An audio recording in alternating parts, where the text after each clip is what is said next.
Alright students, welcome back to Medieval 1450. I hope you all had a good weekend. So just a quick reminder before we dive into today's main points. I want to remind everybody that Source Analysis 1 was in fact due this last Sunday at 11:59 p.m., but as a reminder, if you missed that due date or if you were not able to get it in on time, you can still turn it in late for a 10% penalty or a full letter grade penalty.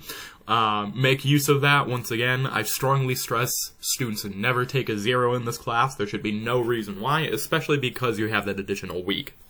However, aside from that, there is not a whole lot of news, other than keep in mind there is another source analysis at the end of this week as well. That will be covering the 5 different versions of Charlemagne's coronation. Once again, it's going to be in the primary sources, and you will find it under the Carolingians and the Carolingian legacy lectures. Just find the primary sources, and it should be 5 set sources that specifically talk about the different ways in which not scholars, but medieval people have presented Charlemagne's coronation. Beyond that, there are no new bits of news this week. Once again, last week's discussion boards have closed officially. We are now in a new week. I will not be posting a writing workshop discussion question. Well, maybe I will. I'm really kind of thinking about that. I think what I may do is give everybody sort of a gimme and have it so that people can mostly answer questions for like clarification purposes or anything like that. But we shall see. Just keep an eye out for that. In any case, today we're going to be having our writing workshop. Now, as you can see on the slide in front of you, it's the writing workshop kinda, namely because when we normally do this class in the in-person version during the fall and the spring, typically we have students actually doing particular exercises to try to help them build a thesis, for example, or rather a thesis statement. However, since that is not really an opportunity, this isn't really a writing workshop. Instead, I'm mostly going to be going through some major points. I'm going to try to avoid just reading straight off the slides too much, because you will be able to see all this stuff as you need it. However, I strongly recommend that anytime you write a source analysis or you write an essay, you come back to this slideshow or this video, and it should help you understand things a little bit better and have our expectations more clear for what we instructors for Medieval 1450 typically expect from students in their writing. In any case, I look forward to reading everybody's source analysis 1. I will get that back as soon as possible. My general promise is I will have assignments graded within a week of them coming into me. So I will shoot for that. I will also be providing feedback in some way, shape, or form. I may post that on e-learning. I'm not totally certain, but we shall see. I may email all of you feedback individually. We shall see. But anyway, the general sort of order of operations for today will be to start off with briefly discussing source analyses and having some reminders from the guide that I posted on e-learning, as well as to discuss what we mean by analysis and how you can make use of evidence with it. Secondly, we're going to be talking about major parts of the essay, and we're going to be talking about formatting, which is a major aspect of your grade when you write essays, parts of an essay, the most important part of the essay, the thesis statement, elements of style, Chicago style stuff, which that is going to be the main way that you cite things in this class. And if we were in person, we would do an exercise in thesis writing, but sadly, we do not have that opportunity, so just ignore that last bullet. So, for source analyses, the point of a source analysis is to give students the opportunity to practice reading, examining, and assessing sources from the Middle Ages. That's pretty much exactly what the syllabus says. These are mainly here to give you all sort of a guided and directed way in sort of looking at the sources from the Middle Ages, a period that can go as far back as about 1,500 years distant from our own, and see the different ways in which you can answer the who, what, where, when, why of it all. However, the who, what, where, when, why is not the limit of what you are doing, because especially with that why question, you should be asking more than just why something exists, and also be asking why it says something. Why was it written in the way it was written, so on and so forth. When writing source analyses, the hope is that you will be able to use the direction provided to you via the prompts that we have provided to you to come to interesting conclusions that take you simply beyond the surface level narrative reading of things. And this leads into the last point on this slide, in that while we don't suggest making baseless claims, sometimes learning how to analyze sources requires making bold and sometimes uncertain conjectures about the sources you are reading. What I'm basically saying here is make an argument, and make it more than just, here is what this says, here is what I think it means. I want you all to be within the limits of the prompts that we give you. I want you all to be taking the sources that you are reading for your source analyses, looking at them all critically, looking at them knowing the who, what, where, when, and why, and being able to come to some broader argument, something that is deeper than simply saying what something is, and that's it. Because a common problem we have with these source analyses, and something that we hope to have students sort of evolve beyond once you get past the first few of them, is not just simply saying what the source is saying. Because this is a major problem, and it's something I've had to learn, it's something I've had to practice with. I didn't, become a master of source analyses or anything like that, and it certainly didn't just come to me overnight or anything like that. Point is, when you are writing your source analysis, you should be making some sort of arguable but bold conjecture about the source. Now, we are not saying you need to break, new ground with the source, especially because most of the sources you are going to be reading in this class have been trotted on many times. They are very familiar sources to many medievalists out there, so we are not expecting you all to necessarily produce something that shakes up the field. However, you should be a little bit brave and make a claim based upon the prompt that we give you and argue it with evidence from the source. Now, that's the important thing. You have to be able to argue what you are saying. Don't just throw something out there to see what sticks. So, moving forward, one purpose of writing your source analyses is to prepare you for writing longer and more robust essays. You should be looking at source analyses as sort of smaller versions of, not necessarily smaller versions of the essays, but smaller versions of units of the essays. Because when you are writing an essay, we are going to essentially be expecting you to write mini source analyses to build up into a single coherent essay.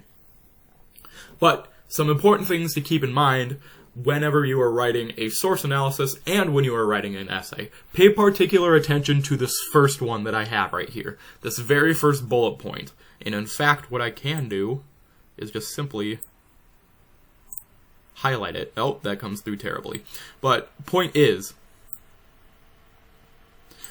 you should be absolutely, certainly, always answering all parts of the prompt. Here's the thing, and I'm sure many of you will do this at least once.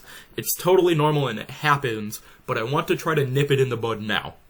Many students will read a prompt and probably read it very carefully, but the prompt may be asking you to do 3 things, and students might only do 1.5 of those 3 things. Make sure you are very clearly and precisely answering all parts of the prompt that we give you. The best way to do this is to make sure that you read the prompt more than once. And then once you are done writing your source analysis, go back and read the prompt again. I'm serious about this, mainly because one of the easiest ways to lose points on a writing assignment in this class is to not answer the whole prompt, to not answer all parts of the prompt. So make sure when you submit a writing assignment, you have, at the very least, answered all of the questions that the prompt is asking you to do, or done all of the tasks that it is asking you to do. You should take my insistence on this as very serious. Another important thing is, we don't need you to summarize the sources. We do not need students telling us what is happening in the sources. You have to keep in mind, I have read all of the sources you have read at least 10 times. Each one at least 10 times. So I know what's happening in them. What you should be focusing on is instead your analysis and answering your prompt. Analysis means utilizing the prompts for essays, and source analysis to make the deeper statements that I talked about earlier, the bold conjectures about the texts you are writing on. make sure you read the background material that we provide for you ahead of time. This is absolutely imperative as well, because if you don't read it ahead of time, you aren't really going to know any of the context that you need for these source analyses. So be sure you definitely read before you do anything else, really, anytime you are doing anything in this class. If you are doing, like, for example, when you get to the Carolingian Day, which you will be writing a source analysis on, you should be reading the background readings first, then the primary, and then you should be watching my lectures. You should do things in that order. So be sure before everything else, before you attempt to tackle a prompt, you read the secondary material ahead of time. I promise you it will help you by giving you necessary context. And then, once again, to sort of emphasize how important it is, please be sure that you make some bold conjecture, inferences, claims, so on and so forth when you analyze a text. Now, what do we mean when we talk about evidence? Well, in this class, evidence primarily comes in the form of quotations. So, let me make this very clear as well with a lot of insistence. In every writing assignment, and see how I bolded every writing assignment, you are expected to use quotes as your primary use form of evidence. Let me make this very clear right here and now. And I know I said this in the source analysis guide that I posted on e-learning as well. If you do not use quotes in a writing assignment, you will lose points, just by default. You must use evidence to support your claims, without a doubt. And what is the primary form of evidence in this class? It's quotations. Quotes should be short and succinct, and they should not take up several lines of your own writing. 1 to 2 lines is often good, because oftentimes we'll have students who have a page-and-a-half source analysis, but a solid 1/3 of that source analysis is taken up by one quote. You should not be doing that. Ultimately, what you should be doing is keeping your quotes quite short and succinct. You shouldn't be doing just single 1 or 2 word quotes, like I say in the bullet point below. However, you can do that if the words are extremely significant. But for the most part, you should be keeping your quotes to 1 to 2 line phrases. Aim for about 1 quote per body paragraph. This is sort of a more flexible requirement. That's not really even a requirement, but it's more of a very flexible suggestion. And lastly, there is a proper way to insert a quote when you are writing. This is something a lot of students struggle with as well, and I'm more than happy to help students with as they may need clarification. So, quotes will never be their own sentence. And I will give you an example of a properly inserted quote below. But a properly inserted quote has a lead-in. So, what this means is, essentially, when you are writing a quote, you should be able to take the quotation marks off of the quotation, and it should still read like a normal sentence with the lead-in attached. So, perfect example, as you can see, and I will point out major aspects of it, is the need for properly formatted quotes was particularly emphasized when Mr. Stephan said, improperly formatted quotes look out of place and hurt the flow of your paper. Now, note a few things. First and foremost, the quote is not the entire sentence. The quote is only a portion of the sentence. Second thing you really need to notice is there is a lead-in to the quote that flows into the quote. So, what you can tell, the way you can tell this is a properly formatted quote is if I were to take this and this away, it still is a perfectly functioning proper sentence with no clunkiness and no improper grammar. That is very important to note. You must have a lead-in that flows properly. It is very easy to tell because when you set up a quote, if it does not make grammatical sense going from what you're saying into the quote, then it is not properly formatted. This is something we'll work on later on. Continuing on with quotes as evidence, evidentiary quotes should be utilized to argue claims that stem from your thesis. This is basically saying you shouldn't be just slapping in quotations where it might be useful to you to mostly just get a better grade. And now, you won't get marked down if you have some quotes. However, you should be very judicious and wise when you put in your quotes. So, like I said, in other words, your quotes shouldn't just be there because we say they need to be there. So, a common format is to make a statement, a claim, or present an argument. Follow that up with a quote from the text that supports your argument. Lastly, provide analysis of the quote and the text showing how it supports the originally stated argument. So, essentially, let me actually change this to and. So, what you should be doing is, at the beginning of a paragraph, basically, you should have a transition sentence. Then after the transition sentence, you should be making a statement, and a statement that is also a claim, something you can argue within that paragraph. Then lastly, you need to present the evidence and your analysis for supporting that claim.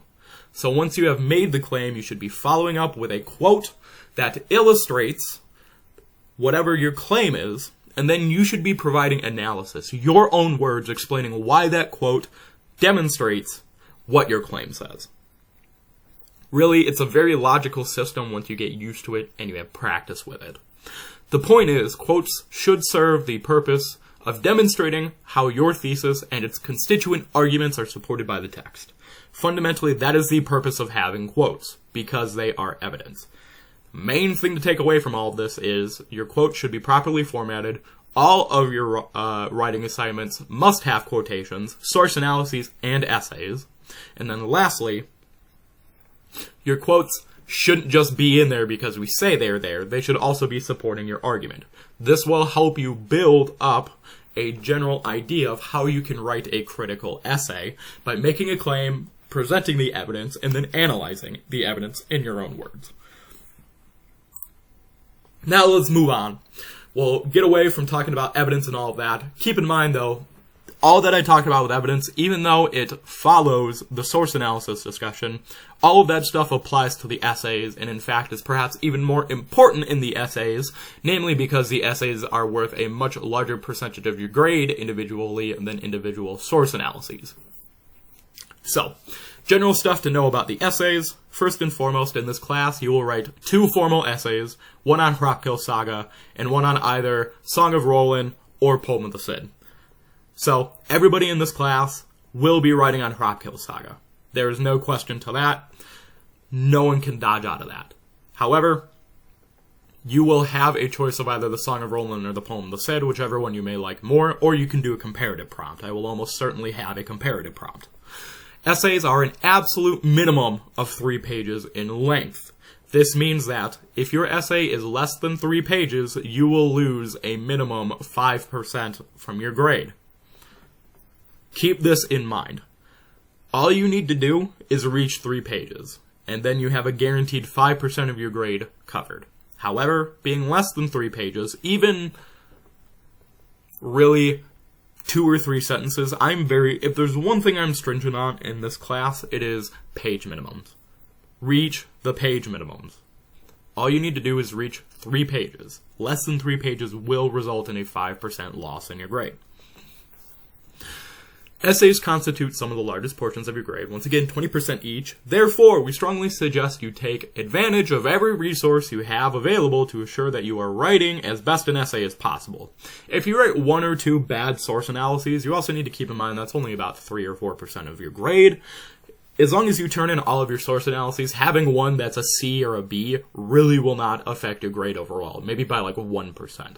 However, turning in a bad essay will have a noticeable effect on your grade.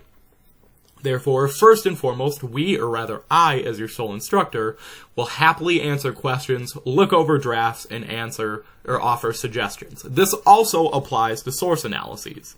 I will add this in here.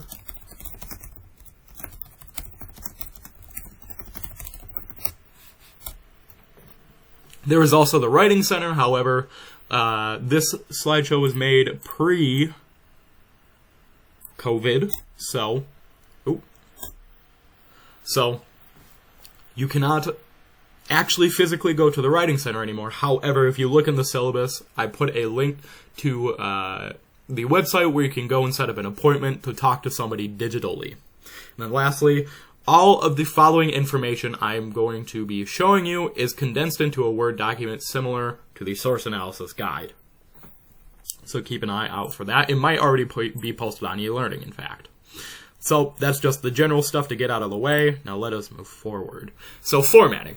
We have very strict expectations on formatting for this class, at least I do, than what I normally expect for source analyses. In general, we expect, at a minimum, 12-point Times New Roman font, 1-inch margins on all sides, single-spaced header, that is the part where you put your name, class, date, and assignment in the top left corner. The rest of your essay, and your source analyses for that matter, should be double-spaced in the body. You should only press enter once to start a new paragraph. Page numbers in the top right, and Chicago-style footnotes and bibliography, or a works cited, for citations. Now, most of this stuff is pretty standard formatting expectations. So, a few things to point out. For some reason, sometimes students struggle or just fail to remember that they need to set their papers to Times New Roman 12-point font. Do not forget to do that. Secondly, I know some people were taught when they were younger you should always double space between your paragraphs. Do not do that. There should not be a gap of white space between paragraphs. Page numbers in the top right corner. This is another thing students often forget. If I need to show you how to do that, please reach out and email me. I'm more than happy to show you. If there are any formatting questions, I am more happy to either show you or send you resources that can probably explain it better than I can. And then we will be talking about Chicago style in a little bit. So, some elements of style to keep in mind. On top of formatting expectations, knowing the major parts of the essay, and understanding the importance of the thesis statement, there are certain stylistic expectations. First and foremost, and this is something I've said earlier, this is not a composition course. I will most certainly comment on your major writing errors, and I am here to help your writing as a medievalist. But I am not here to help you in your writing as a writer in general. That is an important distinction to keep in mind. Thus, while we will, or rather I will, comment on most major errors in your writing, it is ultimately your responsibility to keep an eye out for common errors most people commit in their writings. This is to say, proofread your writings. If you need me to look over your writings ahead of time, I will more than happily do that and point out some major issues you have. However, if you do not send me an assignment ahead of time and it's riddled with proofing errors, sentence fragments, run-on sentences, misspellings, and all of that, it will affect your grade.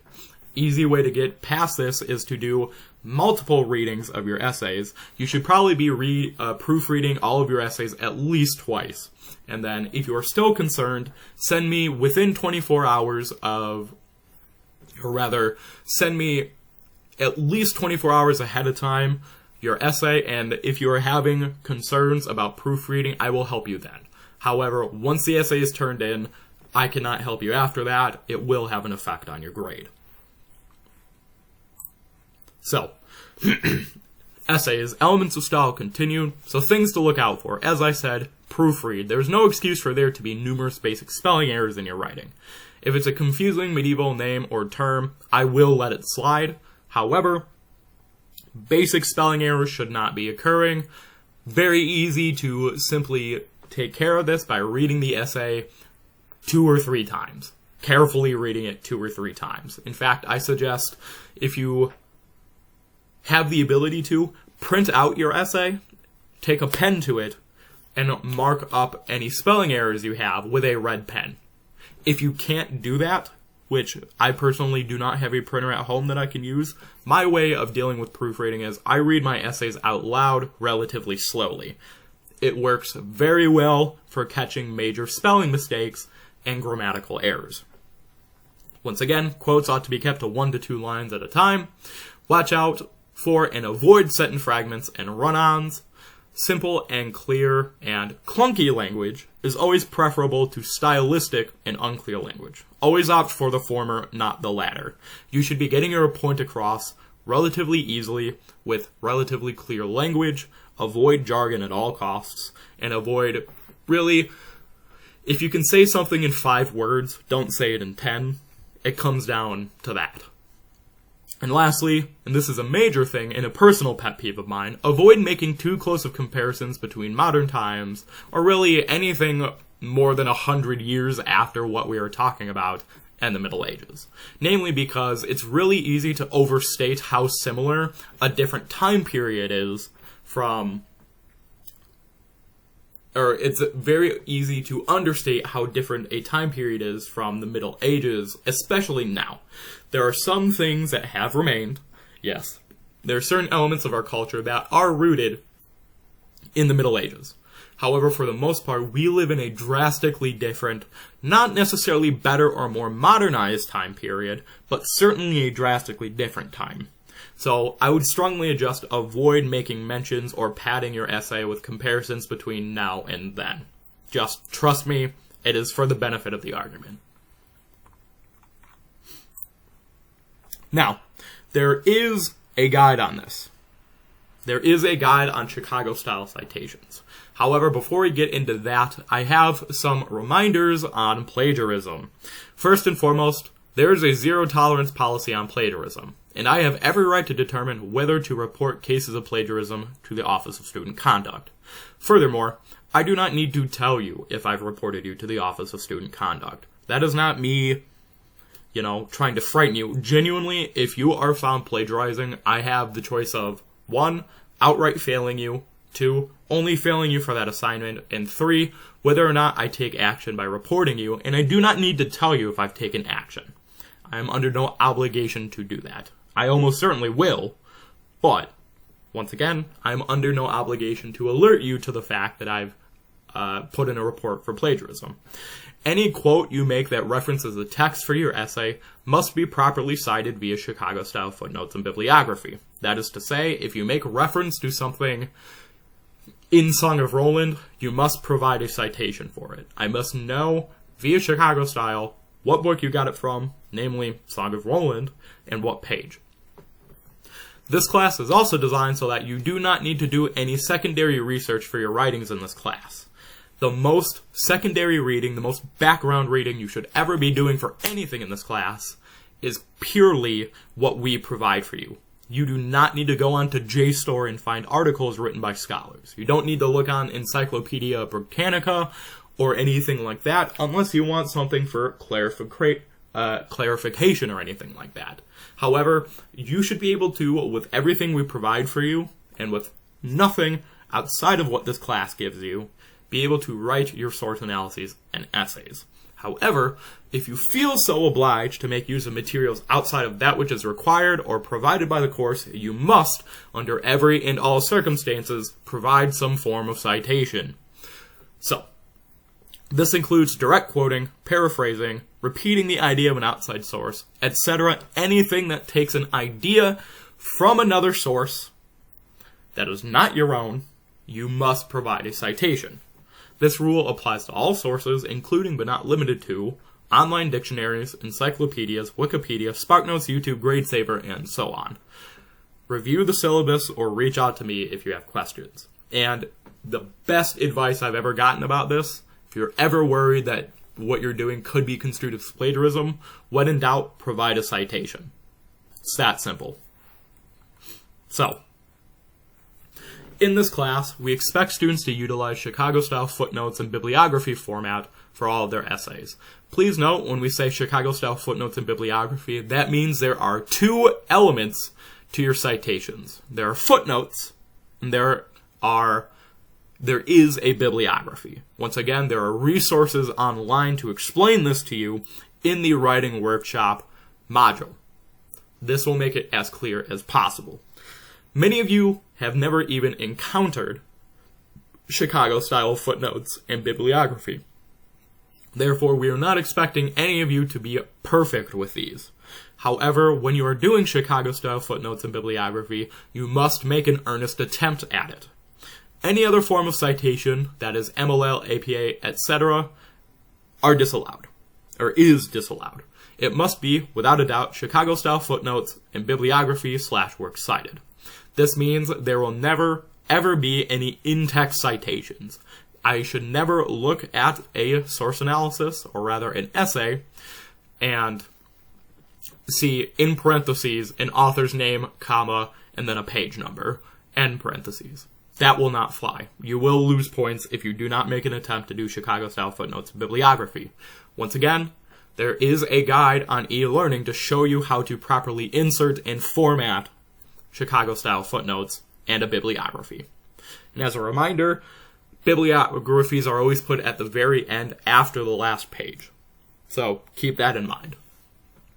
I have provided a document once again that describes how to properly insert and format a Chicago-style footnote and bibliographic entry, works cited entry. But there are tons of resources on the internet describing the proper formatting of Chicago style. And a little hint for all of this is Hropkill Saga, The Song of Roland, and the poem The Cid, the 3 texts that you have to purchase, and the 3 that you are going to be writing an essay on, are all translated books. We do not know the original authors, but that does not mean the translators are the authors. Keep that in mind. So, once again, for that, for parts of an essay, see the provided document. There isn't much to really say on that document couldn't say more.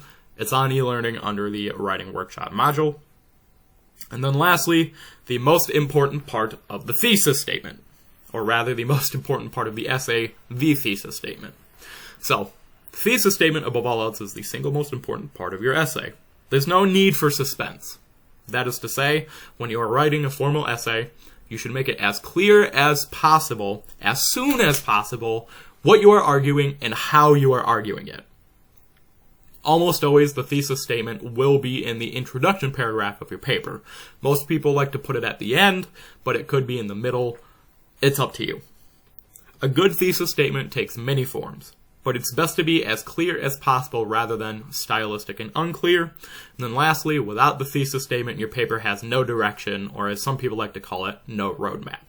The thesis statement literally is quite simply saying, what is your overarching argument, and what are the constituent elements of your argument? It could be literally just something along the lines of, in Hropkill Saga, comma, this thing stands for this, comma, and this is represented through moment 1, moment 2, moment 3. It can be really simple. If you want a good idea of what a good thesis statement looks like, once again, look on e-learning. There is a little sheet that gives you examples of bad thesis statements and a good thesis statement regarding Moby Dick, for example. However, let me also say this. I know students like to jump around in their paper sometimes and focus on different areas, but if there's one thing you should be writing first in your paper, you can skip all of the introduction and all of the conclusion, and you could start in the very middle of your paper. However, the one thing you should not be skipping over, the one thing you should be writing first and foremost, is your thesis statement. Because not only is the thesis statement important for me as a reader to know exactly what we are arguing, or what you are arguing, it is just as important for you to know as the student exactly what you are arguing, and it will keep your paper clear and on track. If there are any questions about this stuff, please feel free to reach out to me via email, or we're going to start having our Teams chat office hours here soon. So on Tuesdays and Thursdays, once again from 2 to 3, so just keep that in mind. Otherwise, the next lecture will be on the rise of Islam.